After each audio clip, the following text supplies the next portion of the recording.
think about it for a while, but it finally got it. That was vacation. Yeah. Wonderful. It- Okay, I'd like to call the meeting to order, please. We'd ask everybody to rise. We'll have pledge of allegiance. I pledge allegiance to the flag of the United States of America and to the republic for which it stands, one nation under God, indivisible, with liberty and justice for all. Welcome, everybody, to the York County Board of Commissioners meeting for February 21st. Roll call, please. Brooks. Present. Bear. Present. Sykes. Present. Ziegler. Present. Oldmeyer. Present. Open meetings law is posted on the south side of our chambers, on the wall in the hallway outside of our chambers, is also on our website. Proof of publication was on our website as well as in the News Times February 16th. Next up, we need to review and approve the minutes of our February 7th Commissioner meeting.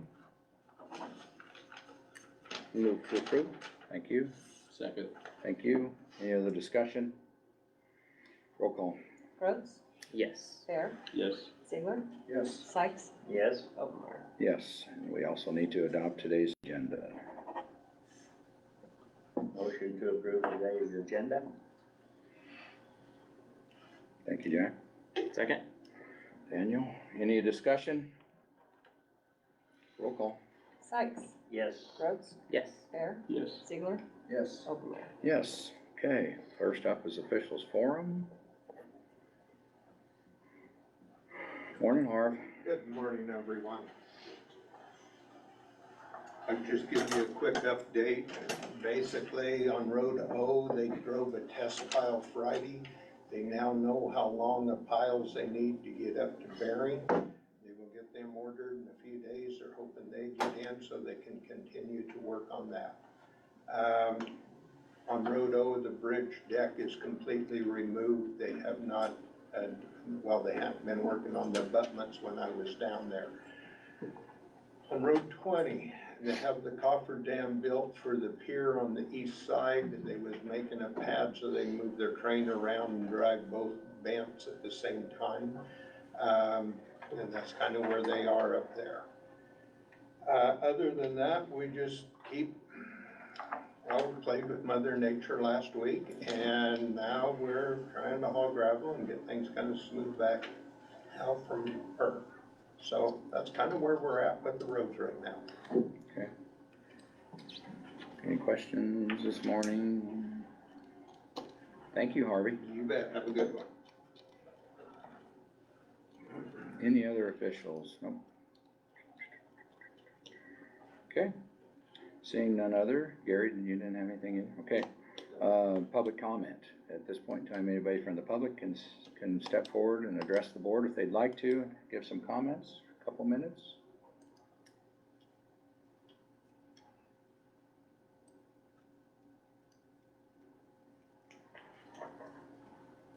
Nobody wants to comment? Want me to make something up? You don't have to. Okay. There's no reason for executive session today. No general assistance cases. We're up to the vendor claims, payroll and vendor claims, that is. Everybody have an opportunity? Was there any additions? There was no additions. There one. There was one that was voided. Well, we found out Voided. it was already been paid. So Okay. instead of printing this off again, 'cause this was the third time we were gonna print it, we thought we'd do it this way.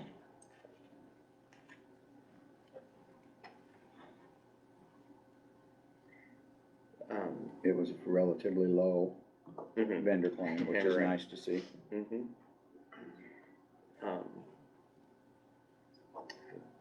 Talked with Harvey on a couple things.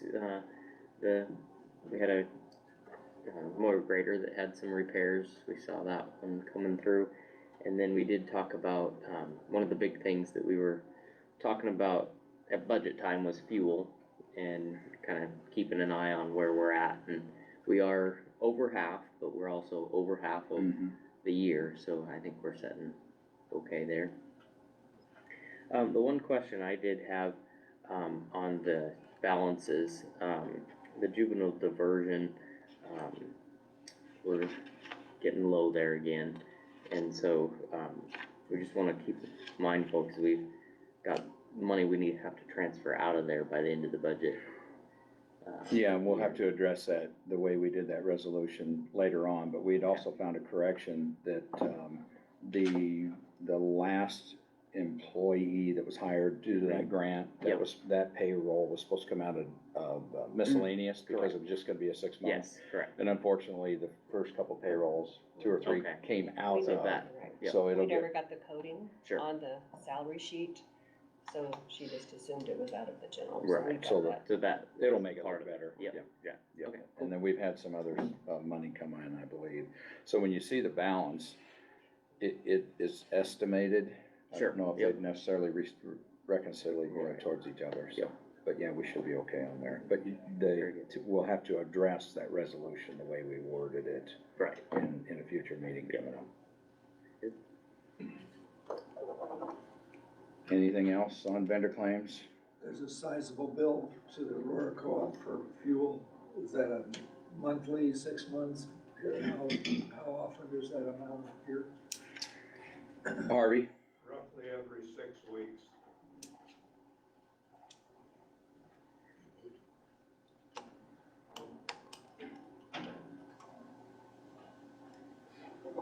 Any other questions?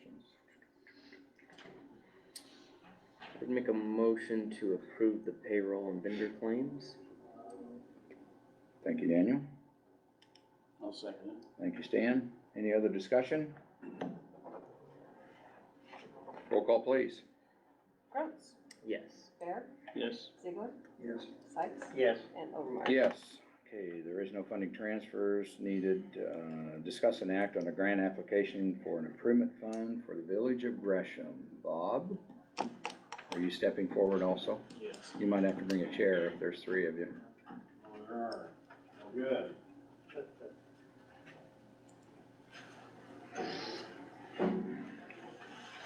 And who's ever going to speak to the board, would just get name and address for the record, please, if you would.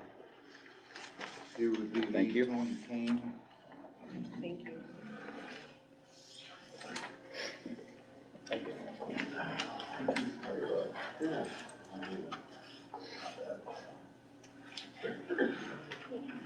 Bob Sawyer, York County Visitors Bureau. Welcome to the new commissioners. Thank you. Stan and Woody.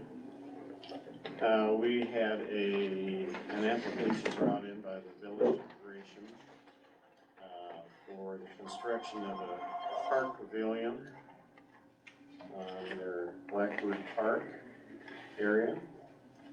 And I think I had emailed out information. The application and everything. Right. Yep. Earlier. I didn't get your email until Oh, this morning. sure, no So problem. I'll find an answer here. Our board approved $15,000 to help with the construction on this. And what this is a new pavilion that we're gonna be putting in the park. We are looking at approximately $26,000. And in our fundraising campaigns that we've been doing, from probably Thanksgiving on, you can see down the bottom there on the last page, it says donations there and merchandise and whatnot. We have a website, we've earned that kind of money out of there, and so we got $5,300 there. And then we had a fundraiser, it was called Festival of Tables, a week ago Saturday, and we grossed $9,400 out of that. We've netted 8,000, so we can add that to that, so that was about 13,000. So we need the remainder, if you will, for that. So roughly 13, 14,000, 15,000 would be great. It'll be what we're doing up there at the park, obviously, is renovating the whole thing. We've got 1.5 miles of sidewalks we did last year, new grass, new playground equipment, and things like that. Our volunteers, Cindy Buss and a lot of the other park committee members are busy doing this all free. We don't charge anything. The village doesn't pay for anything but fertilizer for the grass and fuel for the lawnmower, so. We think this would be a great addition to the park, only because, we would use it. We have a big event, over Memorial Day where we have roughly about 500 people show up for our fireman's picnic and car show and things like that, so we would be using it for that. Cindy just informed me this morning that, we already have it, booked for a family event, but, so we gotta get it built, so. So that's what we're here for. So where's Blackbird Park at Gresham? There's You know, where, like the country store that's on the corner there, it's just one block east of that on Main Street there, yeah. There's roughly almost 2 acres of park there. Most of it is green space, things like that. In the picture that you see, this is on the south side of the park, so we're gonna utilize the old basketball court for the pad for this, and then the old tennis court where nobody plays tennis anymore, they are playing pickleball, so we're gonna put the basketball court in the tennis court and then put a pickleball court in the middle of that. We've got enough room for that. That'll be another project, down the road. But it'll be a 30 by 40, structure, enclosed ceiling so the birds don't get up in there, electricity, barbecue, grills, if you will, surrounding that, so yeah. You have significant traffic at the ballpark and the bathrooms. Yeah, Are you lacking? Is there thoughts of turning your attention to that ballpark area? say that again, was it? With the traffic that you get at Gresham at the ballpark, and the bathrooms really lack Right. operational, they just can't keep up with that. Is there attention that's gonna be turned towards the ballpark at some point? Rather than just this Blackbird Park? That is on our plate, if you will, I sit on the board of trustees up there, and we are looking at, because there's even, they want bathrooms in the park as well, right? And Blackbird Park as well. They always have to go up to the store to do their business, so we are looking for grant money to where we would build 2 bathrooms for that, one for the ballpark and one for that. So that should be, we'll probably be seeing that hopefully this fall, what we find on that. But yes, you are right. That needs some attention up there. Joe Dye is spearheading all of that. I kind of let him do his thing up there, but that is definitely some interest that we need to be addressing. I contend you have more traffic at the ballpark through the course of the year than you do at your events. I would say you're right. Joe, he has, from last year, if last year's anything of what this year's gonna be, he had 4 tournaments up there. So, and that went through probably August sometime, so yeah. Any other questions for them this morning? Just a couple quick questions. So on this back sheet here, we have the total cost. The 26,000, is that including some labor? Like the materials come to roughly 23,200, or is the 26 kind of just a? Right. What we put 26 in there only because of when we put this, the materials together. We, with this inflation stuff going on, we had no idea what this, cost overrun was going to be. in order to build this thing, I mean, there will be no labor of that. We're gonna, the volunteers that did, the sidewalks and all that, in the park, they will be building it for hamburgers and beer probably, so that's what we'll be doing. So that's probably where that's coming from. We guesstimated on the rental, equipment, things like that for that, so, but I think we're pretty close. Sure.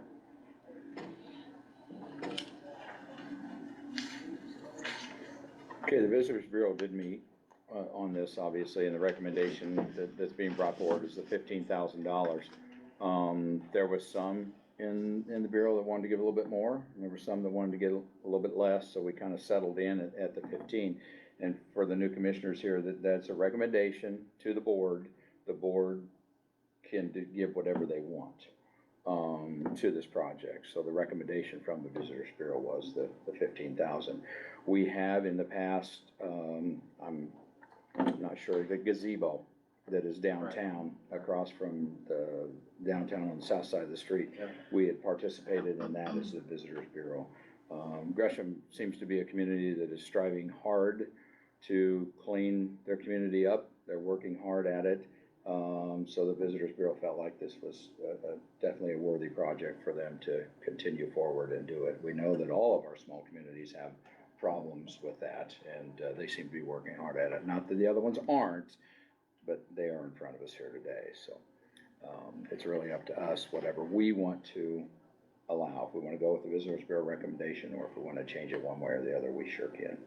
There is funds in that. We have the 2 improvement, is where this would come out of, and I believe there was 228,000 somewhere in there, $230,000 that's in there. So there are funds, obviously plenty of funds in there to support this project. Those funds, that's not including anything that we've committed to but have not expended out. We do have 100,000 that's got to go to the playground at Minks Park yet. I'm going to say it wrong, so it's playground at Minks Park. And is there any other improvements out of there yet that haven't? There's still the projector. 6,500 at the fairgrounds. There's balance at Wessel's, which they may need from what I hear after the last couple of weeks. And then there's a $25,000 for the playhouse. And I think that's over a 2-year period. And the funds, this year we're looking at another good year so far. Halfway through the year, we've had, I won't call it a record amount of funds, but we've had a good number of funds come into it, and we don't look to see that go down. So the funds should be coming into it. The source of the funds for this community improvement? The source of the fund? Yeah. For improvement and for promotional, comes from lodging taxes that we have, and for the most part, Bob, when you say 90-some% is obviously collected at the York interchange for lodging. We do have a couple campgrounds that have to kick into it, but that's where most of those funds come into. Last year, Bob, help me, each fund grew Last year by. was a record collection. We collected over 400,000. And then this year is pretty much right on track with what we had collected last year. So hopefully it'll be even better than last. It gets split evenly between the 2 funds as it comes into us.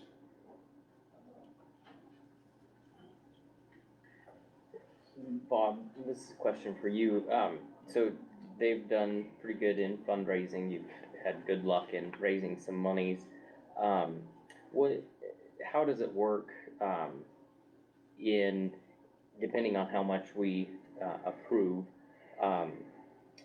If the project, no project comes in under budget, but if it should, Not many.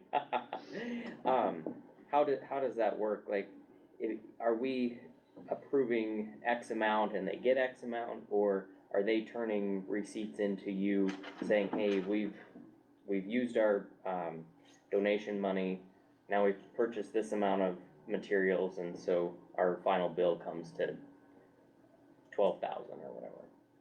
Well, they have to turn in receipts once they're done. Sure. It's a reimbursement. Yep. What we do is with 15,000 that we recommended, we would go up to but not exceed Sure, that right. amount. Somebody could always come back in and request more money Sure. at a later point. Right, and so if the final, receipts came to, 12,000 or whatever, then we would, expend that 12,000 to them or reimburse them for that 12,000. And then the 3,000 that we, the additional 3,000 would just be if needed or whatever. They could come back in and request extra. Yep. Yeah, final bills. Right. Whatever the total is. Yep.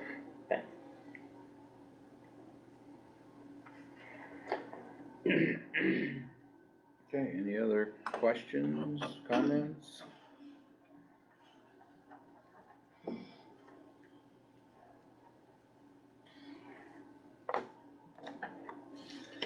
I'll make a motion to approve the amount requested by the Gresham board there. Okay, the 15,000. The 15,000 was requested. Thank you, Jack. I'll second it. Thank you, Stan. Any other discussion?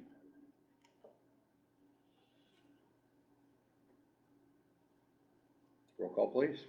Sykes, Yes. Bear, Yes. Rhodes, Yes. Ziegler, Yes. and Overmeyer. Yes. Okay, good luck. Well, thank you very much. You bet. Thank you. Next up is discuss and act on signing the emergency action plan revision. Good morning. Good morning, Leila Love, York County 911. Excuse me. Safety and Security Committee met in January. We reviewed the EAP. None of the language in the EAP itself was changed. We just had to make some updates to Appendix B and Appendix H. We added the addition, emergency routes, first aid kit, fire extinguisher information in Appendix B. And then those emergency contacts in Appendix H, we made updates to. So just asking the board to accept that revision. And we review it on an annual basis, so we'll be seeing us again next year. Okay, any questions? Leila. Who all signs it? Do we all sign it, or do we just accept it? I don't know what the signature line looks on that. Sorry. Can't remember on that one. It was I just, feel like there was multiple signatures on it. I was thinking that, I thought there was multiple too, but I don't remember. Do we, this also, has to be reviewed by the employees and then signed off on, correct? That they've received it and reviewed it? Correct. So as we had pushed that out to the employees, they're supposed to read it and sign it by Yeah. March 15th. We recognized there were some errors in the Okay. appendixes, so we held off on that, asking for that revision today, and then we'll have all of the employees read and sign off on that again. Okay, perfect. Good question. it is the chairman. It's on page 1. It's right up front. Okay. And there's just date revised and signature, so it won't, so it'll just be in the motion to allow the chairman to sign. I would make a motion that the board accept the changes and authorize the chairman to sign, accepting those changes. Second. Thank you. Any other discussion, gentlemen? Roll call, please. Rhodes, Sykes, Yes. Ziegler, Yes. Bear, Yes. Overmeyer. Yes. Thank you. Thank you. Okay, next up is discuss an act to create a fund for 2412 justice funds for the sheriff's office, 2413 for the county attorney's office, and create a revenue code of 333.39. Josh? Yeah, so it came to our attention, we haven't dealt with justice funds since 2016. came to our attention that we needed to separate those funds and that they need to be in separate funding codes because they cannot be commingled. So we can't have those funds sitting in the same fund code. So we just need to create a new fund, and then we need to transfer $2,106, which was received in December of 2022 into the new fund. Perfect. Any questions of Josh this morning? This was found through the audit. Correct, yes. So we're currently going through a compliance check, and they, since we hadn't dealt with it in the past, this is something that was new to us, so they said, this is something that we'd like to see correct, and we got it on the board as quickly as we could. And we have to do the same thing, and luckily, with Josh going through the audit, he was kind enough to point out to us that we can be in compliance as well. So first up, basically what the board needs to do is just create the two funds and the revenue code, and then we'll take the next step. Okay. Here directly, so. And it will be a resolution. Right, okay. And this could be a question for the second, but since we're on the topic, you've received some funds, just recently, and that kind of what bringing this all. Yes, so that's what brought the attention to it. And in fact, this isn't even under this audit period or under this compliance check. Yep. So they just, going through and reviewing everything, it was one of those things that we go back and they look at everything. Sure. And they asked us specifically, and that's what brought it up, and they said, well, we're not looking at this here currently, but they said, this is what you need to do moving forward. So we're just trying to get ahead of the game in making sure that we are in compliance. So for future compliance checks or audits, we would go through and that both of our offices would be in compliance. So, yeah. Do you need a resolution for each No, we can just do fund, it. or we can do it all Yeah, in I'll just one? put it on one. I would make a motion that we adopt a resolution to create two new funds. 2412 justice funds for the sheriff's office and 2413 justice funds for the county attorney's office, as well as create revenue code 333.39. Thank you, Daniel. Second. Thank you, Jack. Any other discussion? Roll call, please. Brooks, Yes. Sykes, Yes. Sealer, Yes. Bear, Yes. and Overmark. Yes. Okay, then we need to discuss and act on transferring the $2,106 from the 2410 to the 2412. We don't have any to transfer for yours, we just have Sheriff's Department. We are in the middle of double checking that in our office. Okay. We did not have any prior to November of 2019, so we are double checking Okay, from November of 2019 to the present date. We don't anticipate any, but we're gonna double check. okay, and then let us know if we have to. So Yes. this is just for the 24, but 12 then we have to transfer. And as I stated, our funds were received on December 8th. So it was just, we're essentially 2 months out from when those funds came in. So we'd just like to get those funds separated so that we could show that we're taking active steps to be in compliance. These justice funds compared to our equitable sharing, are they have the same restrictions as the equitable sharing funds? Exactly the same, so they run under the treasury guide. So there's the treasury guide that we look at to make sure that we can spend the funds. Right. And yeah, so it's, other than the fact that they have to be split based on which federal agency that you get them from. Okay. Any other questions? This would be a resolution also.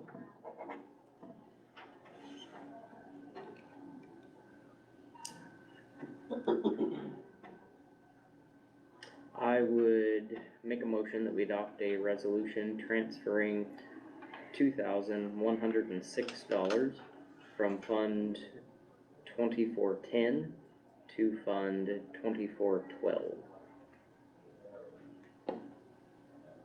Thank you. Second. Thank you. Any other discussion? Roll call, please. Oh, excuse me, Brooks, Yes. Sealer, Yes. Sykes, Yes. Bear, Yes. Overmark. Yes. Thanks, guys. Okay, it is 9 o'clock and we need to hold a public hearing for Four Corner Sand, and that was published, did we have published dates, do you know? Are they on here? Oh, there we go. February 11th. You took care of that, right? Yes. Okay.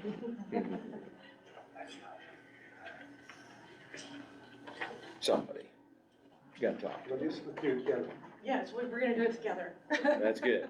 And then you can give a brief of the project. It is a public hearing, so anybody from the public wants to talk about it, they can. Yes. And then we'll go from there. Okay, thank you. Name and address, please. Laura McDougall, 5 Country Club Terrace, York, Nebraska. Thank you. My name's Tom Bliss, I'm with Send. Our address is 7407 Street in Lincoln, Nebraska, 68510. Good morning and nice to meet you, Tom. Yeah, good morning. Talked to you several times on the phone. Okay, go ahead. So, Four Corners has been given a very unique opportunity to apply for something called Community Development Block Grant. I'm gonna call it CDBG because that's a little bit easier to say. But the state of Nebraska, the Nebraska Department of Economic Development reached out to Four Corners to offer them some funding through a very specific type of funding program, CDBG, coronavirus funds. Only a handful of communities and a handful of organizations were eligible to apply for these. I think in our 16 counties, we had 3 communities out of 165 and out of 16 counties. Only 3 organizations were able to apply for this. Four Corners is one. So in this case, Four Corners is going to be applying for $355,000 to make some essential improvements to their facility, and Laura can provide additional details on that. But this is a part of the CDBG process. We have to do a public hearing before to allow your constituents to provide feedback, either public or rather in support of or in opposition to. And then we'll also have to fill out some forms and some documents that the presiding commissioner will have to execute. So in this case, once again, $355,000, $340,000 will be applied to essential renovations at their facility. $10,000 will be applied to grant administration, and $5,000 will be used for construction management. Construction management, and the presiding commissioner may be familiar with these because he's done a CDBG project in the downtown before. Just to make sure that the contractors are paying prevailing wage, because these are federal dollars and prevailing wage will apply. So with that, I'll ask Laura to provide some of the details in what they hope to do with $340,000. Yes, thank you, Tom. So the Four Corners Health Department is hoping to do the improvements that we're looking at doing involve making our offices more accessible. So we want to make sure that our areas conform to the Americans with Disability Act. Currently, our ramp on the front of our building is in bad shape, and it is not. Does not fit the criteria for being an accessible ramp. And in fact, we had someone fall on it last Friday. So that it's a problem, and we need to repair that, replace it. And then we also, in doing that, will require some work on the front doors and the front lobby to put that project together. And then we're also looking at putting in a couple bathrooms that will be larger. We currently do not have any accessible restrooms in our facility, so we're looking at doing at least 4 restrooms. And we have 11 furnaces in our building, and some of them do not work, and some of them need replaced and require a lot of repairs. There were originals, a lot of them. So we need to replace 9 of our 11 furnaces as well. And that is something that we are looking at using these funds for as well. And along with that comes some air exchangers and things, so. And there's a cost breakdown in the application itself. So like Laura mentioned, out of the $340,000, $92,000 would go towards HVAC repairs and HVAC replacements. And then the remaining 248,000 would go towards accessible restrooms. So basically, they're knocking down the walls to expand the restrooms. And then the front entrance, then you're gonna do some press buttons or the buttons to press to automatic open doors. I think that's what you're hoping to do as well. Yes, absolutely. So it'll make the facility a lot nicer, especially for people confined to wheelchairs or people that have to use walkers. I know I've been in there on a cold day and you did not take your jacket off because it was cold. I don't know how you guys put up with it, but these guys are troopers and they've done an amazing job, particularly with during the pandemic. So with that, the other components that you'll have to complete as a county official, as the county, is Four Corners is not eligible to directly apply to these funds. As the eligible entity, the county commission would have to apply and then create a pass-through agreement with Four Corners. That's called an MOU, or Memorandum of Understanding. I think I shared that with Kelly and presiding commissioner. I would encourage you to review that before you sign it. I know Laura and her group has done that as well. There are certain activities that they will be responsible for, but primarily your activities will be limited to approving payments. So Laura brings a invoice from a contractor, an HVAC invoice that's for $50,000. She brings it to you. You make the application to the state, or the payment request to the state. The payment comes back to the county, and then you cut a check to Laura, and then she pays the contractor. Does that make sense? Kind of. It's a convoluted process, but it's the way it has to work, unfortunately, if you want to support this particular activity. There's going to be some exhibits as well, and I think I shared those with Kelly yesterday. I printed them out this morning. So there's a resolution allowing Commissioner Overmeyer to sign all the grant-related documents. There's a citizen participation plan that requires 2 public hearings. Today is one. There will be another one at the end of the project, basically allowing everyone, all of your constituents, to say this is a great project or this was terrible. There's a statement of assurance and certifications requiring that Four Corners abides to all the CDBG requirements, because these are HUD dollars.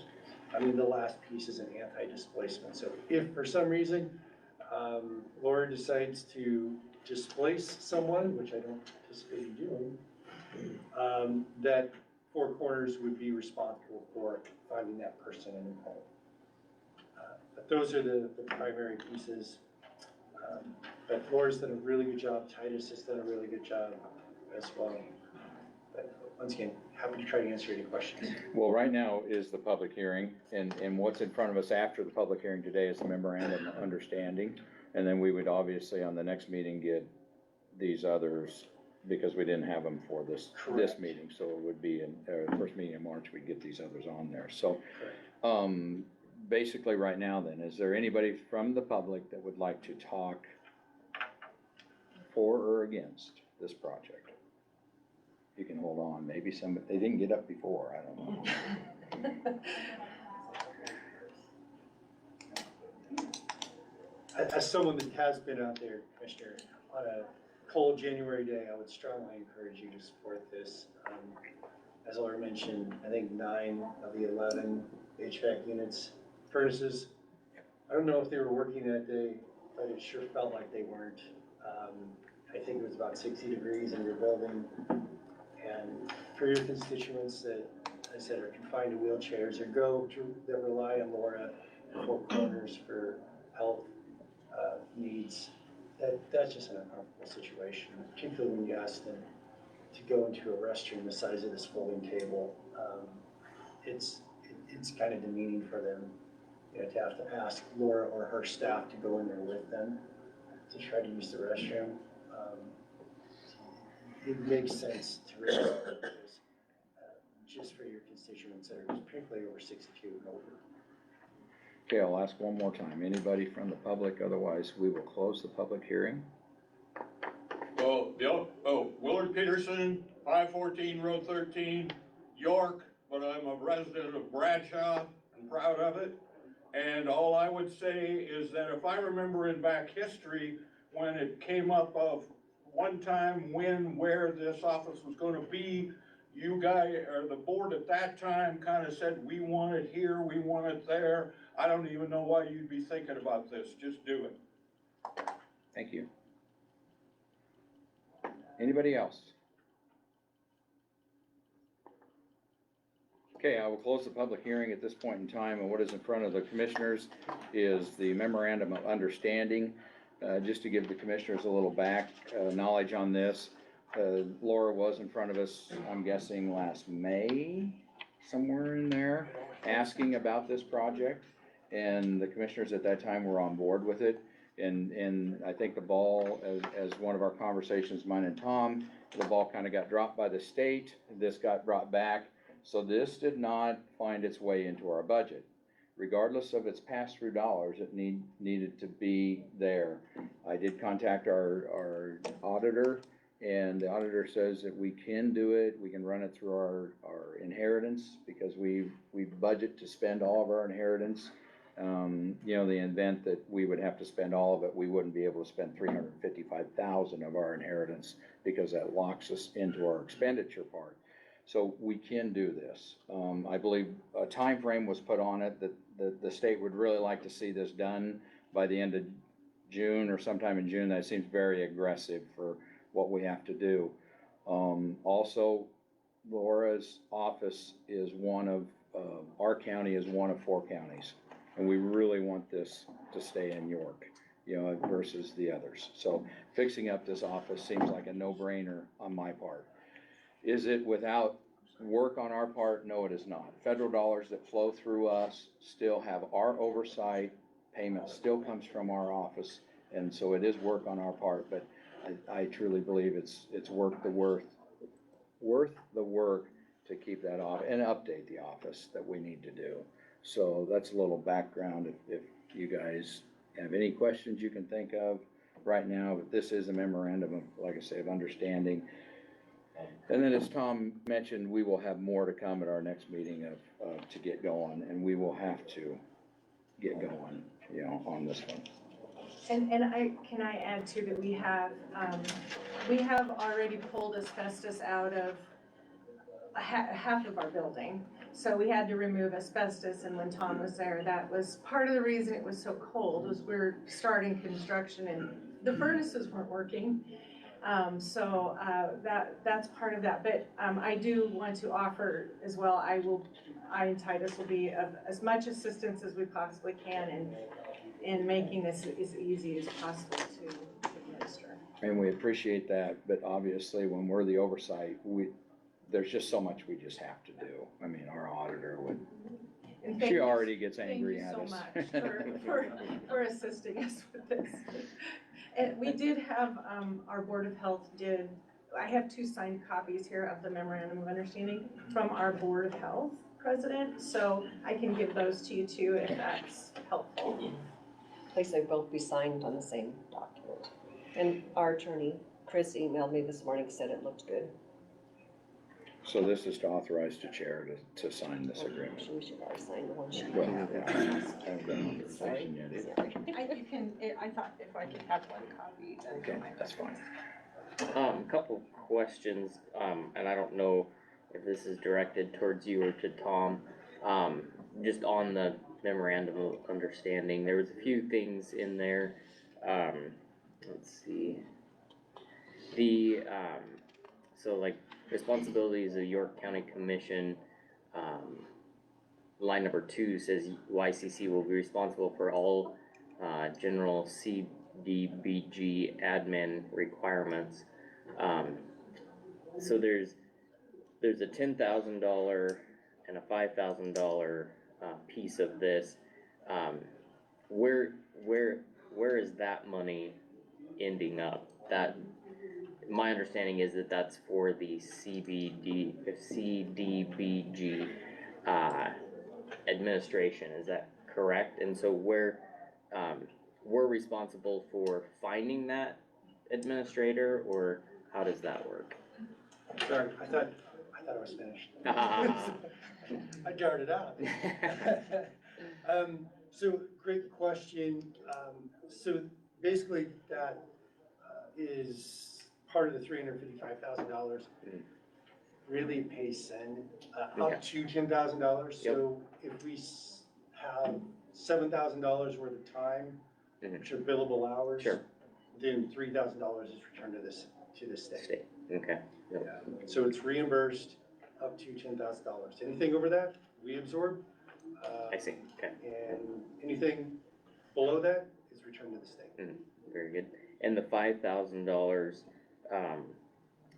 that, you mentioned that earlier and said something about that, everybody was receiving a livable wage or whatever. Yeah. And so does that 5,000 go to adjust those wages, or is that just oversight? So it's oversight, yeah. Okay. So this is a Davis-Bacon or prevailing wage job. And essentially, we work with the contractor that's awarded the contracts to make sure that they are paying their employees that wage. There are certain wage determinations that are published so often by the Department of Labor. And Commissioner Goldmeyer, I think you've done this a couple of times, haven't you, with your DTR project? DTR. So for example, if a bricklayer or a HVAC specialist gets paid $25 an hour according to this, then we make sure that those particular workers are paid $25 an hour. There are times when we've gone in and we've done wage interviews, they are not being paid that amount.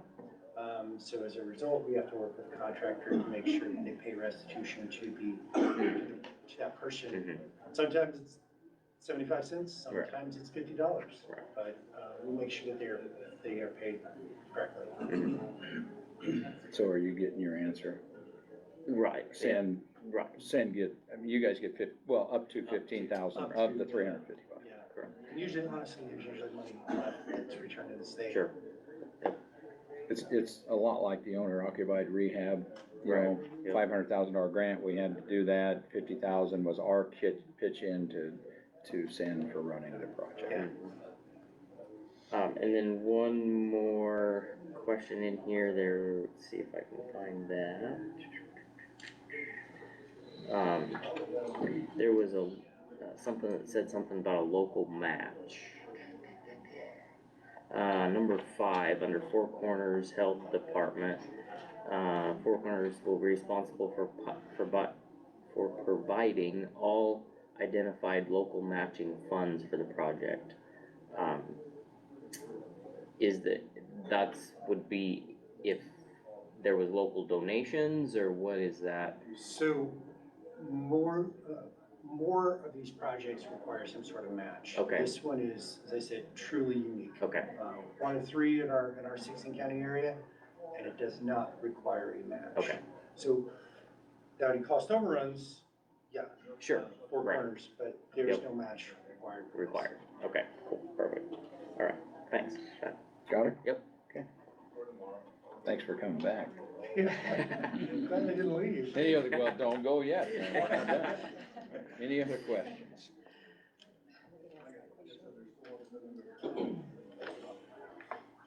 On number 3, it says the responsibility of procuring CDBG administrator, other consulting or contractors for the projects as necessary. So is that the county's responsibility, or is that kind of? It really depends on how the commission wants to. There's a form that I sent you yesterday. I think it was like Exhibit K1B. That allows you to forego that since you are a member of SEND. The state allows something called an interlocal agreement, which we are part of and you're part of. So you can forego that and avoid procuring for those services. Honestly, I don't know anyone else that would bid on it in this area. As I said, you cover costs on these projects and you don't make money on them. So, but yeah, to your question, Kelly, you can forego the procurement by choosing to sign Exhibit K1B. And we can take that up at our next meeting. Yes. Right. Yeah. Okay. Any other questions?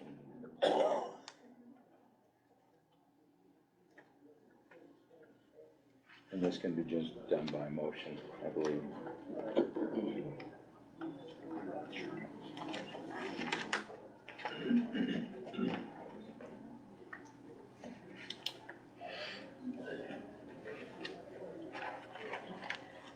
But I think, I mean, we've all had enough experience with grants. We know that there's a lot, you mentioned that there's a lot of hoops to jump through, and sometimes it seems silly on some of the things that are required.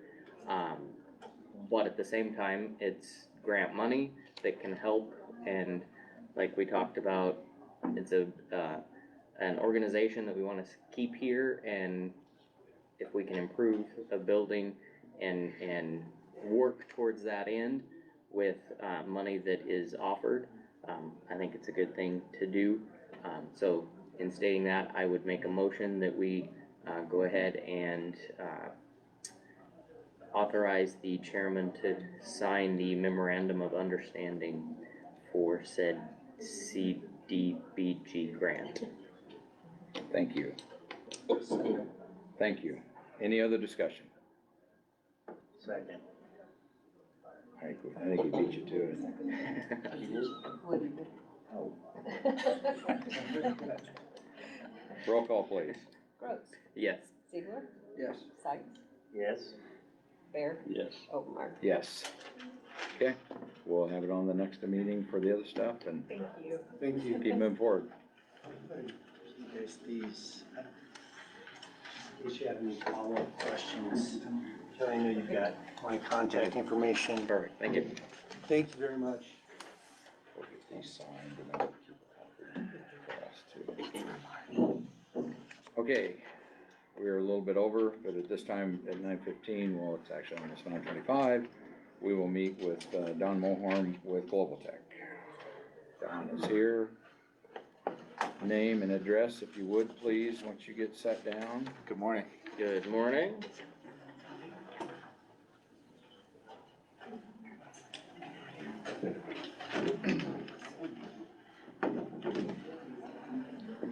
All right, my name is Don Mulhorn. I represent Global Tech, and this is Jansen Fraser. He has worked for Global Tech over 22 years, so we're here together, so we support each other. I do not personally like this, so bear with me a little bit, sorry. I live in York. I live at 1002 East Nobes, and I've been in York since '93. I went to York College, ended up Global Tech Business in 1999. We started working for the county in 2015 in different departments, and then seemed like we've kind of grown in the 8 departments. So, so I have several department heads here today. They're here to support me, and I was looking through the questionnaire and stuff that I had from Daniel, and most of the services and everything on here we actually do right now. So we actually have an offsite backup in place, and it's carbonite, and it protects all the departments, so each of them have it loaded at each of their systems. They have data and stuff on them, and it's checked daily, or if it fails, they get email notifications on the backups that where they're failing at in those departments. So, a couple things I wrote down was, so we do not offer 24/7. None of the offices that we support are open past a certain time in the evening times, and they don't open until roughly 8 o'clock in the morning. They're not open on holidays, they're not open on weekends. So the services that we support will be from an 8 to 5 or an 8 to 7. If a system's down or a server crashes or there's no internet or whatever the situation's gonna be in any department, we will stay there until that system's back up and running. We don't just say it's 5 o'clock and we're gonna leave. So we found ourselves many times with several other clients, we just work in the evening times.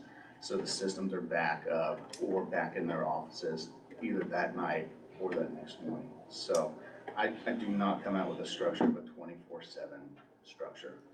We just work on the system when it goes down, and then we have it back up ASAP. So, I'd say on that, we respond timely. If somebody has a problem, one of the departments, we're there 5 to 30 minutes. So I think that local support is good, and so far I don't think we've ticked any of the offices off. So, couple other things is we do not monitor 24/7 on each workstation. I do not load a remote program on every workstation. An example, if one of the department heads calls and says, hey, I can't get on, my printer's not working,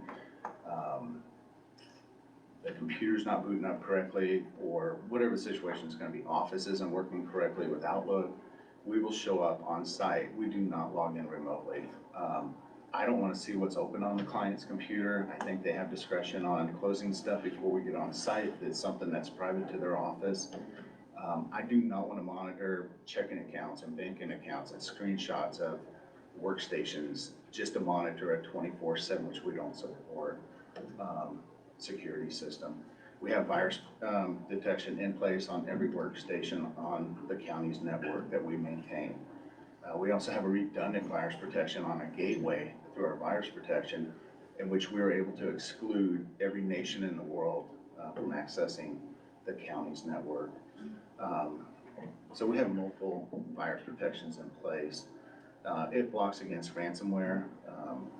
Most of your cyber stuff will actually export out your data to an overseas country, Switzerland, Germany, wherever it goes to, which we block those countries from even seeing your network. Our virus protection also on our servers, since it's a hosted domain on site with mail server, we have a virus protection on the server that we can turn up higher if we needed to for virus protection. It also monitors cybersecurity issues. A malware program hits your network, it will actually shut down that system or that virus before it affects any other systems, because it's paying attention to a pattern going on your network. So it also allows for spam protection on your network too for emails. If you start getting in emails that are spam, that are Gmail accounts, we can actually blacklist them through our server on site. And that's a hosted .com domain is what we're maintaining right now. The other thing is we have actually passed all the CJIS, since the police department in New York is also a client, we've passed the fingerprint, the background checks. We are certified through the police department in New York. So not that we need that security for the county building, but again, it is an added incentive, for our background, so we're not doing anything to your network. So, am I missing anything? Global Tech bills out at $85 an hour, and if we're only there for 15 minutes, it's whatever the quarter of the $85 would be per hour. I do not do contracts. I believe in my personal time and Jansen's personal time when he's off. I don't want him being called in, so normally if somebody was to call in a department and it was a holiday and they were working and something went wrong, normally I would take the phone call to come in. There's no fifth ring. Kelly texts me and says, hey, I can't do this right now. I say I'll be there in 30 minutes. So there's no fifth ring at all. So the other thing I need to bring up, and I think I've got a bad rep over this a little bit, this panic button thing that's going on right now with offsite county buildings. The extension office is strictly state run in the extension office. I do not have access to their firewall. You gotta email the guy in order to get any entries put into that firewall. Their panic button's not working either. So county roads, aging, Jansen went on site with those, I have it billed, and we show in our labor. Jansen went on site. Go ahead. I worked with Tom on the phone, Soren, and I think I had on speakerphone, so Ashley heard it, and it was cordial over the phone, did what he wanted, he logged on to it, we changed the settings on the firewall that he needed, and then right after that, I went to aging, called him again there, he texted me back, said thank you, so that's the last we heard of that, and I think that was probably 2-3 months ago, so all of a sudden we're hearing panic button stuff, and we're getting thrown under it. That's not our deal, we didn't sell that equipment, we don't know anything about it, so But I have worked with him personally with that, and it seemed like it was fine. I gave him my phone number, said if you have any problems, let me know, so. So since then, nothing. Very good. Going on from there, everything else you guys put on the list and so forth, I think the county actually, they actually monitor their own equipment, they have labels on them, there's date stamps on those, I would assume. I've never looked at when those labels go on the workstations or servers or whatever, what they're monitoring. I'm assuming it's date of sale, warranty times, like the time of length between, like when it was purchased and when it's gonna fall out of warranty. I'm assuming, I've never seen what documents or logs are kept on those labels, so, I don't know. That's Global Tech, I'm sorry, just kind of nervous, so, I don't know. Well, I'm not sure what the list you have in front of you. Obviously, Daniel, or the tech committee come up with a list of items to deal with, and that's what, you know, Tom Soren was here at our last meeting, and kind of at that time, he presented, and obviously, we want the tech committee to review this, because they're supposed to be our eyes, so to speak, and give us a recommendation. So I guess, I don't know if the tech committee will want to have you come and talk to them, you know, one-on-one or so in the future. A couple comments that I would have done, when we went through this, let's say 4 or 5 years ago, when we originally talked about bidding, and through what you talked about there was the offices, yes, the clerk's office, the assessor office, those offices are not open 24/7, but we do have offices that are open 24/7.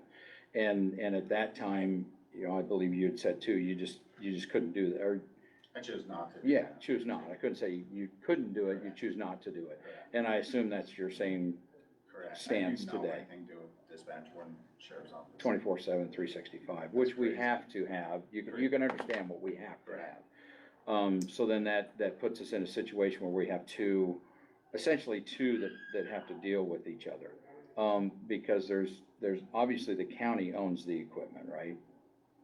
I mean, the servers and everything that we have behind the assessor's office is the county's This is equipment. correct. You just work on it. But we do the same thing, like if Spectrum's has issues, or the state has a problem, like at the extension office, we have to work with the state in order to get the services, you know, back up and running at that location.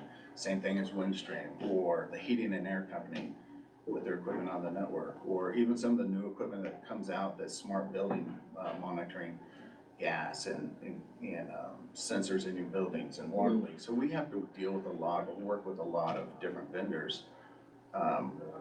I'm not sure where the ball got dropped with the extension office or with the roads and so forth. If Jansen was there, gave him his number.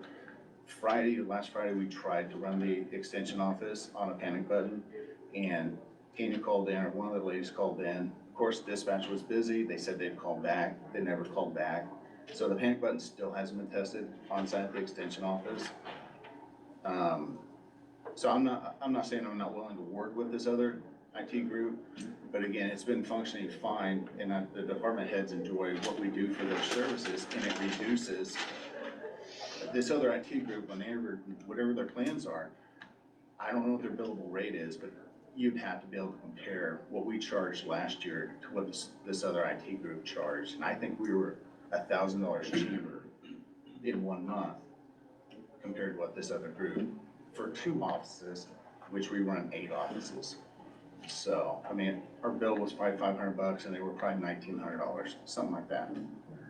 So there's a huge difference, and when they take over the rest of the building, and it's 30 more systems at whatever they're gonna bill per month, compared to an $85 an hour, no contract, I just don't know how that function ends, why it even come up to change if the department heads and those were actually happy. Well, I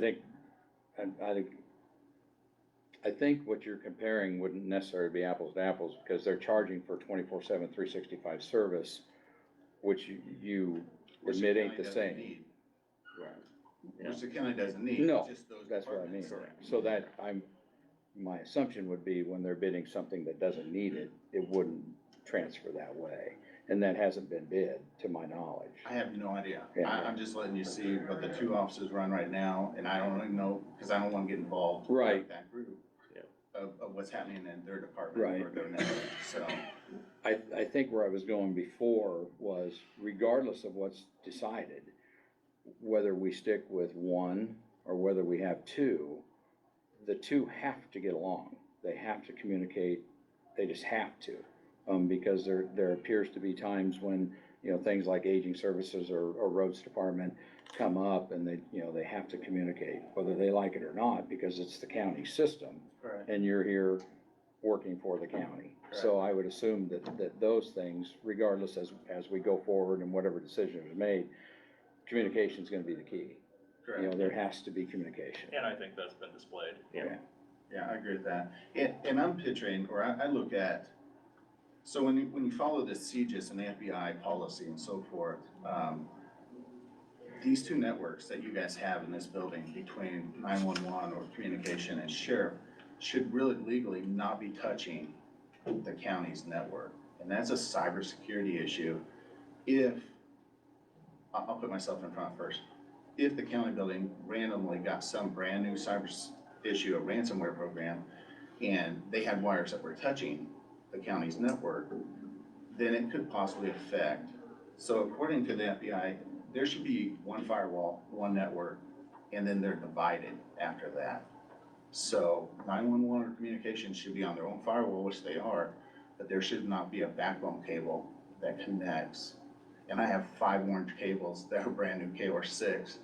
They're in this back server room that we have that I have no idea, because we played along with what they wanted to do. And if I would have stepped up then, I would have looked like Don's controlling. So I agree with you on getting along with each other, but I think the communication should be, I'm running 6 wires from this location to this location. It doesn't pass the audit unless they've locked it down somewhere, which they haven't notified us or talked to us about it. They just run these wires at night over the weekend. And then we show up the next morning and it's like, where did the 6 wires come from? Now, our security policies then would be, if they get a cyber attack, because they are such a high profile, will it affect the county building? I have no idea, because I don't know where these 6 wires go. And according to this, it should never touch. Communication in the sheriff's office is just like roads or aging. It's an offsite entity. I mean, they have separate services. I should never have any wires that connect. They should be coming through the county's firewall, just like everyone else does. So there is a security risk here. I did want to bring it up to your opinion, to you guys as a notice.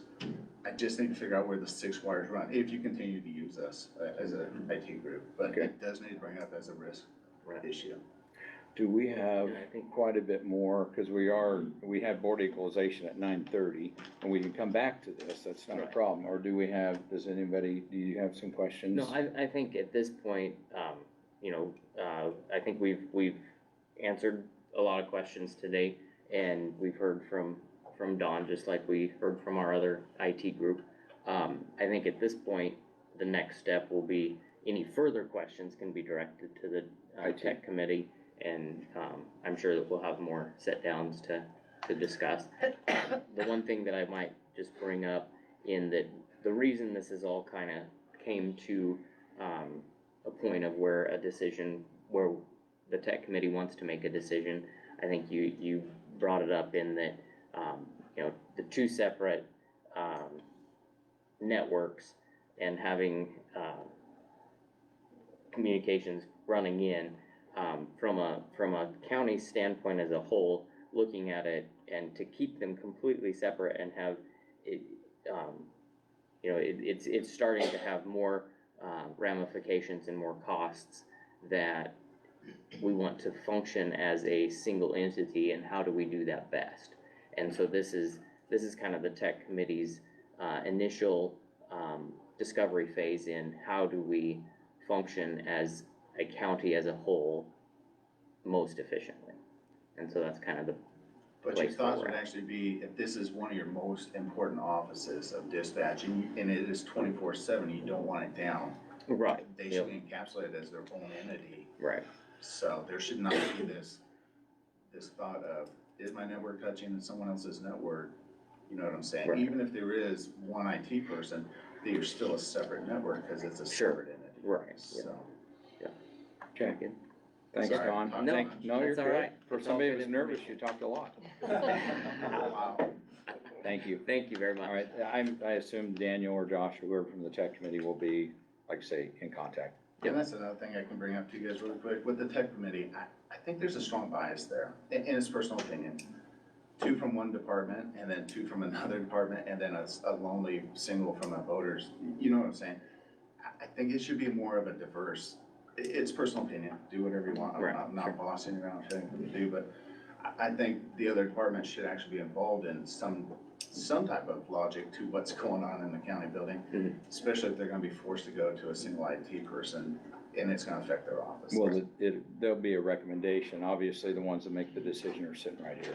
You know, so that's, And I'm just drawing a note to it, just to say it seems Okay. pretty biased right now, so. thank All you. right, guys. thanks. Okay, we will recess from the Board of Commissioners for right now, and we're a little bit late for the Board of Equalization, but roll call, please. Brooks. Present. Bear. Present. Ziegler. Sykes. Present. Overmark. Present. Open meetings law is posted on the south side of our chambers, in the hall outside of our chambers, also on our website. Proof of publication was actually in the News Times a couple times, the 10th and the 16th of February. It's also on our website. We need to review and approve the minutes of the February 7th Board of Equalization meeting. Move to approve. Thank you. Second. Thank you. Any other discussion? Roll call, please. Brooks. Yes. Sorry, I can't talk anymore. Yes. Ziegler. Mhm. Sykes. Yes. Overmark. Yes, and we need to adopt today's agenda. So moved. Thank you. Second.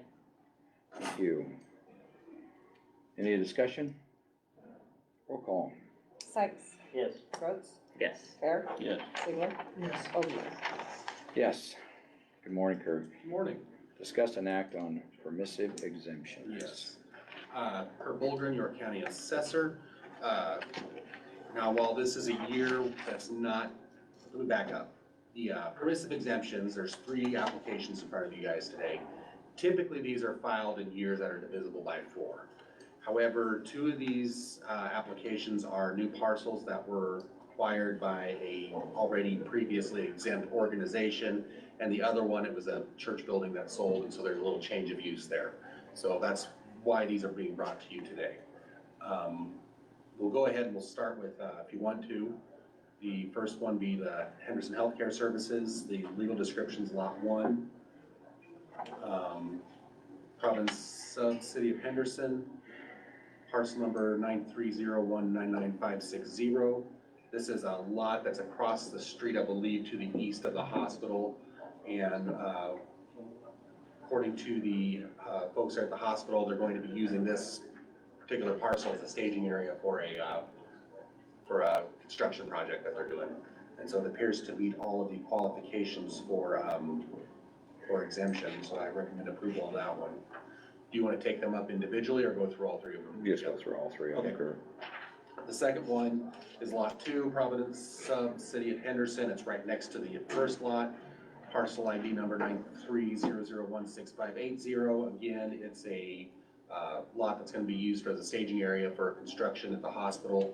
Both these lots, the existing improvements that were on them before, from what I've been told, they've been removed. So they're just empty lots, and that's what they're going to be using that for then. This third one, LifeWalk Church of Christ. Don't have a parcel number on that, my apologies. Legal description for Lot 5, Block 48, Old Town City of York.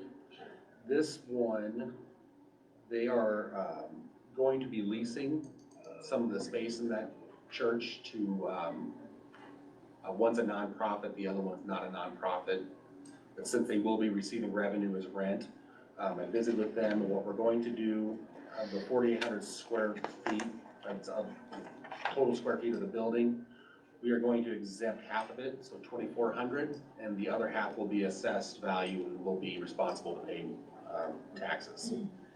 And so that's the recommendation I would make on that one, the approved portion of it. And I just heard back from them yesterday on that, so that's why it's not on the form there. So those are your exemption applications. And that's actually, that last one is actually the building that, we used to rent part of it for probation, Okay, down on Sixth Street there. okay. Any questions? Any questions occurred? Okay, entertain a motion to accept the assessor's approval. So moved. Thank you, Jack. I'll second. Thank you. Any other discussion? The only thing, we're accepting the, recommendation, so on that one, it would be half of the building. Okay. Yeah, cause I believe that the renter that was there is on the west side, is staying, and, you know, they fit, if you guys remember where probation fit right in the center, I believe that's where they're going to be. And I understand that there's two different renters there, or gonna be two different renters. One, again, is a nonprofit, but as long as they're paying rent, it's income coming in, that's, they'll still have to pay taxes on that portion of it. Yep. Okay, any other discussion? Roll call. Sykes, Yes. Ziegler, Yes. Bear, Yes. Rhodes, Yep. Overmark. Yes, okay, discuss and act on application, well, I guess that's all for you. Did you have anything else? You all received the 2023 Form 451 filings. I think I emailed those out to everybody. Did you guys get those? Yes. Okay. If you have any questions on that, let me know. There's no action required by the Board of Equalization on that. Those are just a form that they file every year after they file their permissive exemption. So next year, 2024, we're going to start over on all of the exempt entities filing their permissive exemptions. We're gonna have a stack this big, and we get to go through each one next year. And then every year after that, in that 4-year period, then they just fill out a Form 451A, which is a reaffirmation of what they did in 2024. And that's just for your information purposes. Yeah, so if you have any more questions on that, stop by my office. Thanks, Kurt. Happy to see you. Thanks, Kurt. Thank you, gentlemen. Okay, next up is one that we moved forward from last meeting. And it looks like the name was changed, to York University. Do you have that one on top here? From York College, thank you. So that is for a vehicle, a Ford 2016 Ecoline 350. So that is in front of us, and the treasurer recommends approval of that one. So moved. Thank you. Second. Thank you. Any other questions, discussion? Roll call, please. Ziegler, Yes. Sykes, Yes. Rhodes, Yes. Bear, Yes. Overmark. Yes. Okay, that brings us to the end of our Board of Equalization meeting. We will jump back up to our Board of Commissioner meeting. Okay, got done with that then. Okay, so discuss and act on appointing Carol Babcock. Okay. Hey, Nick. Good morning. Carol Babcock to the Veteran Service Board to fulfill the remaining term of Doug Dye through 2026. Are these 3 or 4-year terms? 5. They're 5-year terms. So I'll give you a little background on it. So it's actually state statute, that we have a board of liaisons made up of 5 community veteran area members, that between us and it's just state statute chapter 80 if you're curious. So Doug Dye passed away here unfortunately right after we had reappointed him to another 5 years. So this is almost an entire full term. Carol said she was interested. She loves meetings.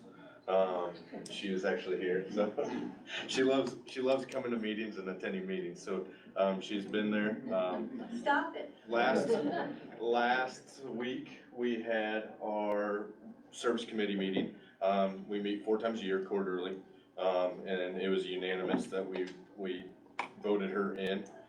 So that's why I brought her name in front of you to fulfill the term of Doug Dyes. So it'll go run through 2026. I would ask approval of that. It's a resolution also. Yes.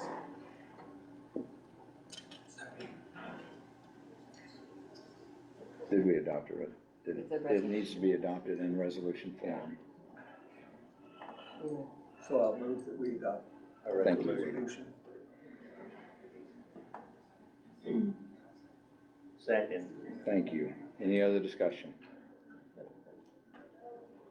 Roll call, please. Ziegler. Yes. Sykes. Yes. Gross. Yes. Barron. Yes. Stonemeyer. Yes. Thank you for stepping up and helping out. Appreciate that. Next up is reappointing Steve Whitmer to the Veteran Service Board for another 5-year term. Is there a limit on consecutive terms, or it's just whatever? Yep. Thank you. So once again, it's just conveniently fell into the right time, so we, asked Steve if he wanted to stay on, he agreed to it, so he would do another full 5-year term, to fit through 2027. Obviously, every year a member falls off, so this is a yearly thing that we do every year. Okay. And that's through, so it's through December 31st of 20. We do, our budget year, so July 1 to June 30th is what their term, so their term starts July 1 with ours, our fiscal year. Okay, so it goes through June 30th of 2027 is what it should be the word. Correct, yeah, so basically his new term, he will term out here, in June, so it'll start a new 5 years. Okay. Any other questions?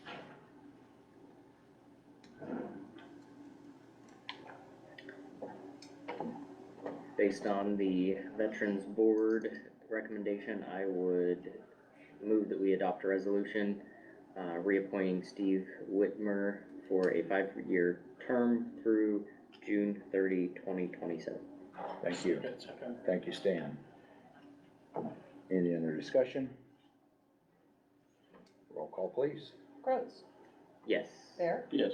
Ziegler. Yes. Sykes. Yes. Stonemeyer. Yes. Steve is here with us. Thank you, Steve, for yours. He didn't brag you up like you like meetings, so. But obviously, thank you. Okay, next up, you're still here. Yep, I'm still here. So, what was it, 8 months ago, 8 months ago? Been a while. Or longer. We, came to you asking for a new vehicle for the Veteran Service Office. The county uses, the assessor uses as well. And we used ARPA funds, or we're going to use ARPA funds. At that time, it was bid that Jansen got the bid. Jansen never ordered the vehicle. So we basically came back to square one. They wanted to order one, but then the price had changed, and that's just not how we were gonna work on that. So I went and got new bids. I reached out to pretty much everybody that's same, and now I gave them to Kelly, so hopefully you guys all have them. If you don't, I do have copies here. I put mine in order here. Cheapest, the most expensive. I don't know how you guys all have yours, but that's kinda how I had mine. So we'll start with the cheapest one, which was at a bid at $37,035. It's a 2023, it's down at Friesen Chevrolet. It's an Equinox little SUV car, which would fit our needs perfectly. They actually have it on site. It is there, on their lot that they have. So that would be at any time we could basically go get that. The second one I have is from Herbolzheimers in Seward. That was $38,615 would be a price there. He did not confirm how long it would take to get that in, to be honest. So, but that was very similar to what we got quoted last time on that as well. What kind of vehicle was that? That's a minivan. That was a Chrysler minivan, Pacifica Touring, yep. So, and that would be a 2023 as well, brand new, as well. The third one I have is also an Equinox that, Friesen Chevrolet has on order, 2023. It should be here, she said, within the month. And that price went up to $39,655. So that's just the same thing. She did later, she's gonna quote me on the minivan here. Erdkamp quoted a 2023 Pacifica, just like Herbolzheimers, at $38,960. He also listed as late available, so he really didn't know exactly how long it would take to get for that one. But that's 38, that's a Pacifica again. He did do another one, a Pacifica, which he had 3 to 5 months, and that was 42,000 is what he quoted that one at. And then lastly, Friesen quoted another one here, and they have unknown on that, but that was a 2022 Pacifica, and that one was rather pricey compared to the other one, so if you wanted to look at that. So that's not the one I would recommend, just FYI, so. But as we did last time, we tried moving forward, and then the ball got dropped on it, so I'm here to see if we can move forward again with purchasing the vehicle. Okay, so the discussion last time was that we purchased that said vehicle out of ARPA funds. It was also talked about how it could be used, obviously, because it was county money, it wasn't necessarily, we didn't want to drain any money from the veterans, that it could be used by other entities within the county, just coordinate through the Veteran Service Office, because that would kind of take priority, but if it was sitting there and somebody needed to use it, they obviously could use it through scheduling. I assume that would be all the same. Definitely. Like in the past, I know Cal's used our vehicle to go to meetings and stuff, so he's not, using his vehicle. Obviously, the assessors uses it, there. We would still keep that car, and it doesn't owe us anything. It's an old sheriff's car. It actually still belongs to the sheriff's department. We lease it out from them, so, if we would decide to get rid of it, it would have to go back to the sheriff's, and then that's Paul's problem, not ours, so. Any questions? Go ahead. That was my question, if you're gonna trade something in or if you're replacing something, this is an additional car. So right now we have a 2009 Dodge Charger. Yeah. It's got 145,000 miles on it. We've had issues with it in the past. We just put tires on it here. We just got the hail damage fixed on it here. It needs some sensors work and everything done. It's just, it's served its purpose for what we need. It's low to the ground. It's kind of hard to get in and out of, especially for older veterans. So we have an obligation to take veterans to appointments if they need rides and everything. So it'd be nice just to have something a little newer, a little nicer for them, a little easier to get in and out of. So the car that he's talking about is inventoried to the sheriff's department, so yeah, it would be. Paul's problem again? Well, I don't know if it's a problem, but it always falls back to him, so. Yes. Yep. And a lot of times with his unusable vehicles to that department, he'll trade to one of the firms around for labor to work on stuff, so whether it be hit stowing or mobile supply or somebody, he'll trade the vehicle for X amount of dollars in labor, and that's been done in the past, so I would assume that would be, rather than taking it out to the roads department and storing it out there, it'd be best if we didn't need it to turn it back and liquidate. So you won't use that car at all anymore? I'd probably ask Paul and Kurt to see what they would want, if they want to use it, that way that's kind of on their terms. It's parked right out back here on the south side right now. So it's available. Kurt has a key to it, I have a key, Cal has a key to it. So if we need to move it or use it. So personally, if we get a new vehicle, I'm gonna choose the new vehicle over that one. So that's what I would choose right now. Daniel? How often, from a veteran side, does the car get used? It varies.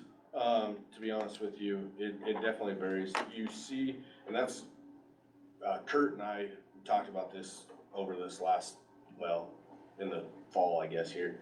It conveniently turns out to be both of our busiest times. Everybody's trying to hit that end of the year deductible, with insurance and co-pays and stuff like that.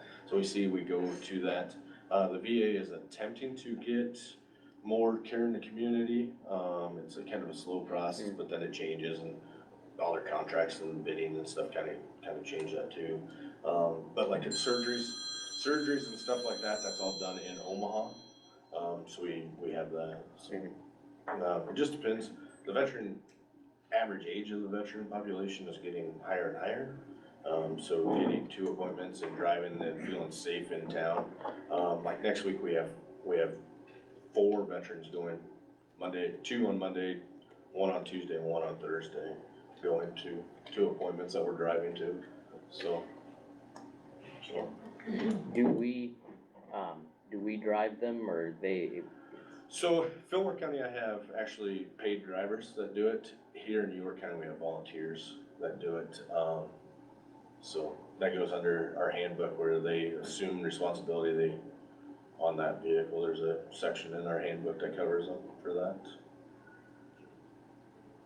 And had we not checked with our insurance carrier and it was fine, volunteer drivers, we weren't losing any coverage when the volunteer drivers are operating, correct?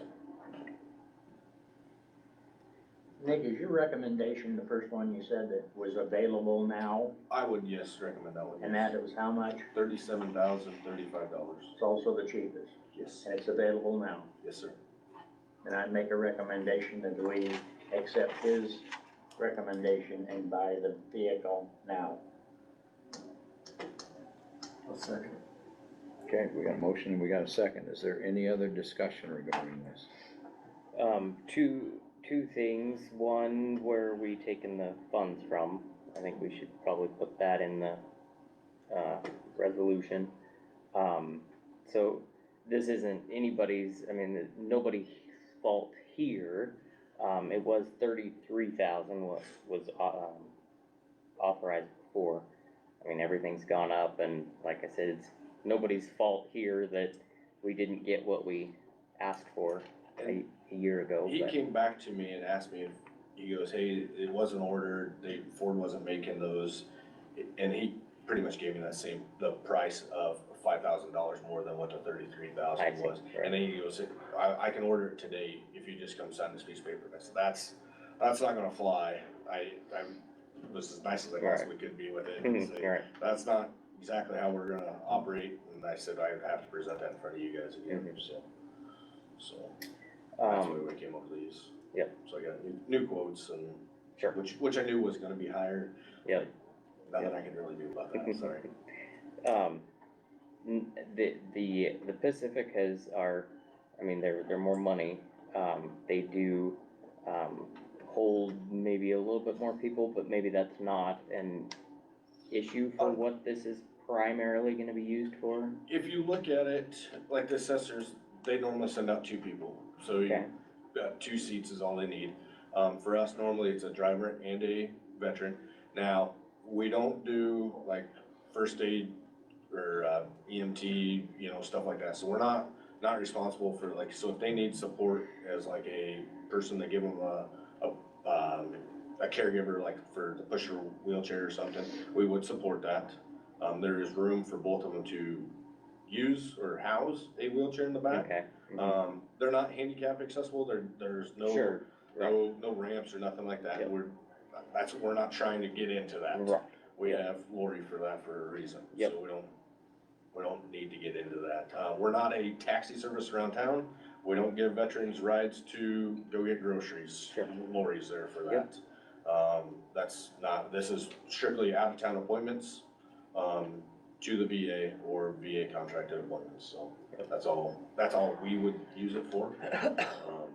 Obviously, if we need to run a meeting or something, in the past, I know I've grabbed it up 3-4 o'clock in the morning to run when the police department has a veteran that's on suicide, we run a no lawn, put them up there, so.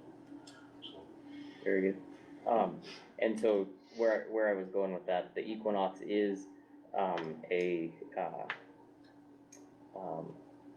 not a base model. It's the one that we're getting is, or the one that has been proposed, is. It's got more bells and whistles than what we would necessarily get. Yes, you are correct. Right. Yeah, I seen that as well. Right.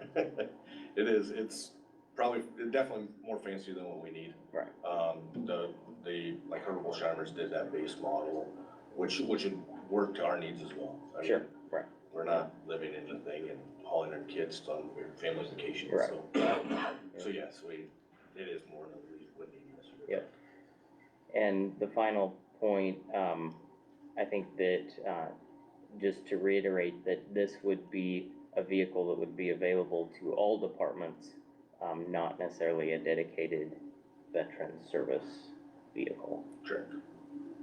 Now, we would still manage it, cause we, like in our budget, we would have like the oil changes and the maintenance and the, like the upkeep of that stuff. So like we would manage it, so they just, like right now, we have a calendar that, hey, we need it on this date, so we just sign it, and if they need a key, then we give them a key. Right, very good. I did talk to Cal about it, cause in the past, we had that, garage, and Cal was willing to work with me. Obviously, we give Cal a key, so if he has a big project going on, he can move it in and out, but that way we'd be protected from the weather, so June 15th hailstorm comes through and doesn't total it out right off the get-go here, so we would be able to house it inside. Right. And, I did think of one other thing. We had the jail was using a, newer Impala that they're no longer using. Do we know, do we still have custody of that, or did it get let go, or, we don't have anybody here, I don't think that can answer that question currently, but. I don't know where that's at. I think actually I might be able to answer that. Perfect. That was seized from a federal seizure, back when I was county attorney. So if we still have it, we need to get rid of it, we can't use it. Okay, very good. Bomber sounds a nice car. Okay. You good? Yeah, I voted no, Exhausted your- earlier, so I'll probably vote no on this one as well, but yeah, I got. Kurt? Just a point of clarification, heard my name come up several times, I might have better get down here. So are we keeping the old car, or are we returning it to the sheriff's office for them to get rid of? Now, what I said is that we probably all three of us get together and see what we wanted to do with it, with Paul, you, me, Paul. I think we need to get rid of it. It's garbage, it's old, it's not reliable. My staff has to be out probably 20 hours a week in the summertime doing pickup work and inspection work. We're gonna be in the rural parts this year in the county, the 9's on the bottom. We need something reliable for the safety of our county employees, guys. And that vehicle just, we've been nickel and dime, I think been nickel and diming us for the last 3 or 4 years. I appreciate being good stewards of the taxpayer money, but it's not really being good stewards if we're throwing that kind of money in a high mileage vehicle that's that old. So I think we need to get rid of it. I would say if this vehicle is approved, then there's really no reason to keep a hold of it. I'd agree. And like Nick said, we do keep a calendar in our office where we keep track of who needs it when, and it's work. So how many miles you put on it a year about, on that vehicle? Oh, Kurt's gonna put more miles on it than we are. I guess we do keep a log sheet of that, so to answer your question, I don't know off the top of my head. We would probably have to go back and look at those log sheets. I mean, I can get back to you on that, for sure. I would say this vehicle is gonna last us 7 to 10 years, at brand new, easily. So, I mean, like we've been using this 2009, this 2009 has been here since I've been here, which I came in 2015, so. Just point of reference, like I mentioned, our inspection area this year is gonna be the townships on the south side of the county this year, the 9's. And so we will be inspecting each residential, property, rural and in town against the Cool Junction. So that's that many miles right there, just on the, inspection side. Then we're also going to have our pickup work, inspecting building permits all over the county whenever those are filed with us. So we, like Big said, assessor's office will put far more miles on it than what the Veteran Service Office will, but yeah, we'll check back at the logs and see what we can get for you. Okay, there has been a motion and a second. It's really not public, Willard. I'm not public. Well, you are, thank you. There has been a motion and a second. Is there any other questions from the board? I think that within the motion, you got that it would be paid by ARPA and used by that. Okay. Any other discussion? Roll call, please. Sykes? Yes. Ziegler? Yes. Bear? Yes. Yes. No. And Overmark. Yes, okay, thank you. Okay, next up, two have been pretty patient. Discuss and act on a memorandum of understanding Nebraska courtroom technology transfer of ownership. Did everybody have an opportunity to look through this? And they were here at our last meeting to talk about this. This is something that the state will do the updates to our courtrooms. And this is for both of them, this memorandum of understanding is for both of them. Once that is all done, there will be a 5-year warranty according to this.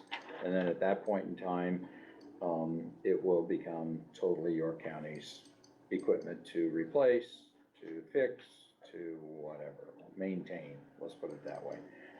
I know that in my conversation, with Judge Stecker the one day, his words were, we're hopeful that in 5 years' time, they'll change their mind, but this is what's in front of us today. You know, I mean, it is good that they're updating it. Right. Just a few years ago, Allison, you were not here, Sherilyn, you were, we did updates to both courtrooms, and that was out of our pocket. I believe district side, we was mid-20s, county court side, we was mid-teens, somewhere in there. So we, in the past, we have spent this money, so this is good that somebody else is going to do that. There are talks about hopefully the state keeping it, but they're not gonna comment on it right now, but there are talks about it, so. Well, I assume with them doing all 93 counties, they're spending a chunk of change, and they're gonna take them a while to get over that, so. This is for, I believe, the chair to sign, yes. So, any questions? Couple quick questions, and I don't know if you know the answers, but just some points within here. It does mention a 5-year warranty, but then it also mentions that there will be no further monetary involvement after we accept ownership. But I assume that would be,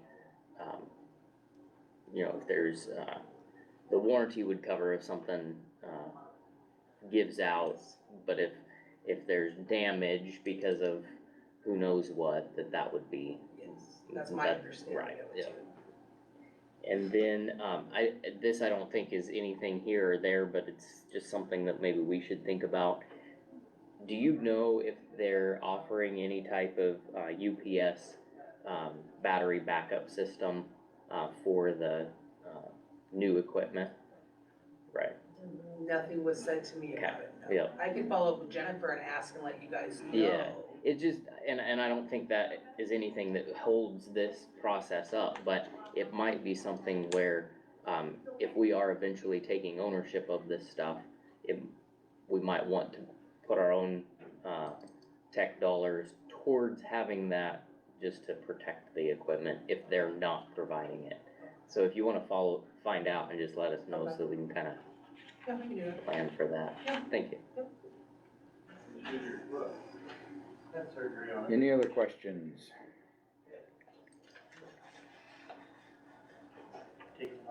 Well, I think that I'd heard from Sherilyn, and they must have felt comfortable about the meeting that she had here, because you were at another meeting and they used York County as a reference. So I guess we got a good knock one time, so thank you. Correct me if I'm wrong, the county attorney office did review this, I There's a believe, thumbs correct? up back there, yes. Yep, very good. Typical state form, take the money or leave the money. All right. I would make a motion that we authorize the chairman to sign the memorandum of understanding for Nebraska courtroom technology transfer of ownership. Thank you. I'll second it. Thank you. Any other discussion? Roll call, please. Brooks? Yes. Sykes? Yes. Ziegler? Yes. Bear? Yes. And Overmark. Yes. I'll get it signed.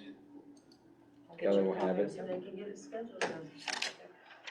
Thank you, ladies. Thank you. Okay, next up is discuss and act settlement agreement. This is, something we have to do when a settlement is made that is a percentage of our budget, 1% of the county's budget. And that is pursuant to statute 84-713. And this is a settlement agreement that I believe I have to sign. This settlement pertains to the accident that happened last year at February 8th at the intersection of the Delaware and the train. The railroad tracks is what I'm trying to say. So NERMA has done the settlement, and pursuant to the statute, we have to say this in public, and then we go from there. I guess there's details to it. I don't know that they necessarily have to be read public. If somebody wants that information, they can have an open records request, but there we are. Does the board have any questions currently?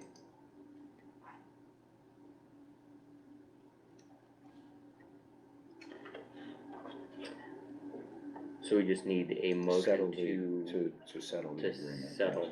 Yes. It's an agreement release is what it is. So The number is $57,701.84. Was this in the packet? Was this in the packet?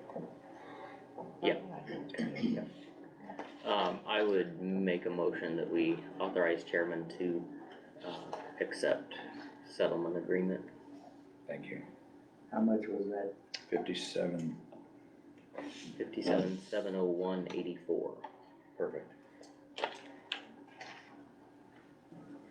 And this is for damage to a vehicle then, is that what caused This is for damages that was sustained at, the accident? yes, this has nothing to do with human life or anything like that. This is material. Yes, that was sustained in an insurance. This is our insurance company, NERMA. They're taking care of the whole fee then. Right.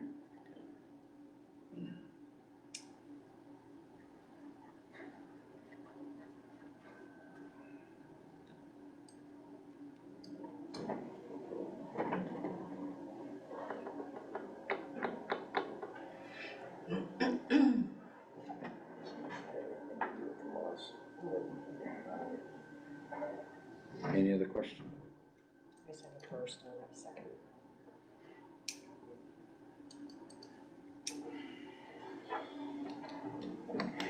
Oh, I'll second it. Any other discussion? Roll call, please. Rhodes, Yes. Overmeyer, Yes. Sykes, Yes. Ziegler, Yes. and Bear. Yes. Thank you.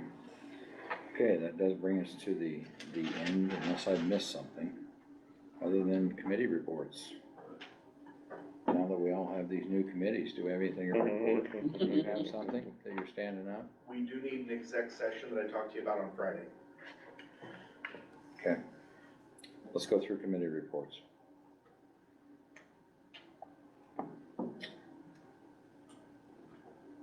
Anybody want to start? Sure. Daniel, jump in. All right.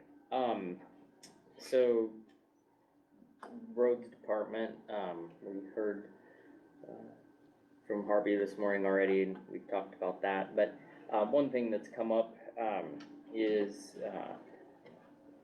the storm damaged items that are laying in the county right-of-ways around the county. It just might be a reminder to those out there that have damaged equipment from the storms last spring that it really can't remain in the public right-of-way. So they would be encouraged to get those cleaned up if we could, please. YCDC, Lisa is working on a number of potential projects that would be good to come into town. The annual YCDC meeting will be in March, and so there are a couple new exec members, that will be voted on at that point in time.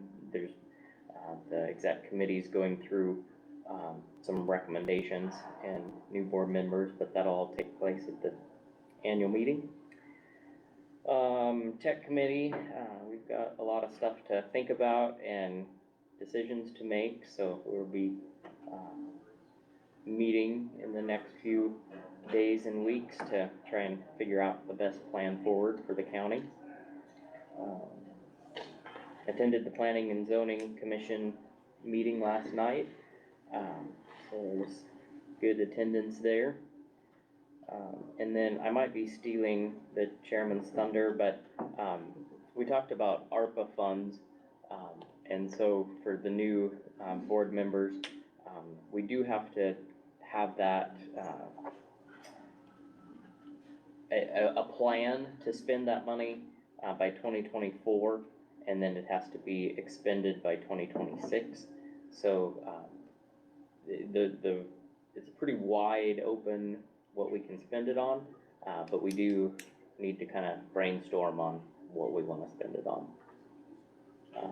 Other than that, that's what I had to share today. Thank you, Daniel. Yeah, I attended the roads meeting this morning and talked about, since we have 5 employees not filled, should we use that money on new contracts, get people to contract to do the work? And Harv's gonna look into it. And I went to the planning meeting last night, and I attended the tax meeting on EVIC tax, is that the name? EPIC tax meeting. That was held Monday, a week ago. And it's an interesting concept that I think our tax system we have now does not look good to me. So something new and better would be better. Other than that, I attended 7 days with a family reunion in Denver, Colorado. There you go. That's better. That's where I've been at. So I'm kind of lost today. Where was you said Epic? Yeah, Tax Epic meeting? tax meeting. Where was that It at? was at the Kilgore Library. Okay. Camp, I think's the name. Who's sponsoring it? What's his name? Senator. Senator Camp. Yeah, Senator Camp. Yeah, sponsoring it. It's a very interesting concept. I think it's something we could live with. It'd get rid of the property tax, inheritance tax, all the sales tax, income tax, all be gone. So it's basically a consumption. It's a consumption. Consumption tax. It'd be about, you'd be paying about 8.4 or so %, which is only a % more than we pay now in cities. But everybody be paying it instead of just 60% of the taxpayers. Right. No winners and losers, no lobbyists. I attended that. Liddy was there too. Okay. So they- Did you have more, Stan? No. Or that was it? The highlight was the Denver vacation. Yeah, Denver case. Okay. Well, I went to the EPIC meeting, it's actually the York County Patriots Group actually sponsored that presentation. So it's very interesting, and I agree with Stan, it's got real potential, not choosing winners and losers. And it's on new items, not, okay, I bought a used car and I pay tax, consumption tax on that, it's only new production. So anyway, that was interesting. I went to the Planning and Zoning Committee meeting last night. That was also interesting. I don't know that it did what I expected it to do, but I'm sure Chris will bring us up to date later on with it. And they've scheduled 2 more meetings, one on the 20th, one on the 27th. 20th to discuss solar zoning, and then on 27th to talk about the carbon pipeline expectations. And I went to Nick and the veterans group, and we dealt with most of what was covered in that particular meeting, at lunch meeting. So, improving Steve, Carol, and bring vehicle in purchase information. That's it. And I went to Wisconsin, saw our daughter in preparation for her 50th birthday, which was last Friday, which makes me an antique. Yeah. One thing to add on that planning, we need to have mics. I could. The next one will. If I understand it right, it'll be at the other building next one. I could hear Chris, but none of the other four. Just because of how loud I am. That's perfect. Be loud. Is that everything, Woody? Thank you. Jack? Well, as Woody said, we attended the veterans meeting where everything was discussed here again and argued whatever. And also I was at Four Corners board meeting where we elected the chairman, vice chairman, treasurer, okay, and executive committee and the building committee. And you heard from them today also. Oh, they did do all of the asbestos abatement. They got about $50,000 or $60,000 damage on that building from the last storm that you were talking about, which they've hired a local contractor to take care of the roof and what was damaged. Okay.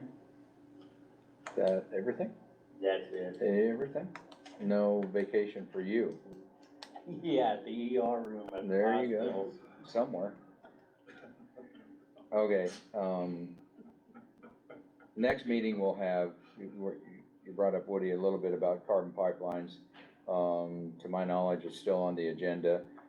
There will be somebody here talking about that in opposition to carbon pipelines. They will be here at our next meeting, I believe they are still planning on it. They wanted to be here at the first of the year, and through the sickness thing, that happened. I also did want to recognize that, I don't know if everybody knew it, but Tom Shellington passed away. Tom Shellington was a former commissioner. He served just before I did. He served one term just before I did. So, and he did pass away here within the last, I'm guessing, week and a half, something like that. Last Monday. So that had happened. Of course, there were four of us. I want to touch on this just briefly. There were four of us in attendance at that zoning meeting last night. There is an open meetings law that we need to abide by. Chance meetings are okay. It's just recommended, and you know, I went through last Friday, chairman workshop out in Kearney, and they know in these small counties, these small communities, it's going to happen. They just recommend that we don't necessarily sit as a group, and sure as heck don't discuss stuff.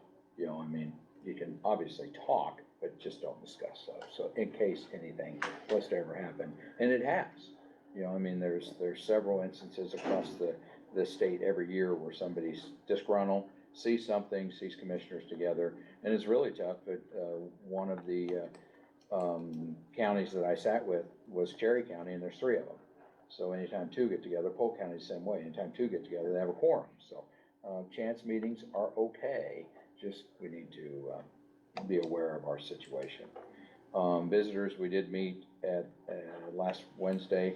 Obviously, you've seen the project in Gresham. That's the improvement funds. The promotional funds are funds that are distributed through the Visitors Advisory Board, and we had Henderson was in both with their chamber and their heritage park out there, and those funds will be dispersed and keep them going. Our chamber is another one that we help out with, and it's all advertising dollars, all paid on receipts. So that took place.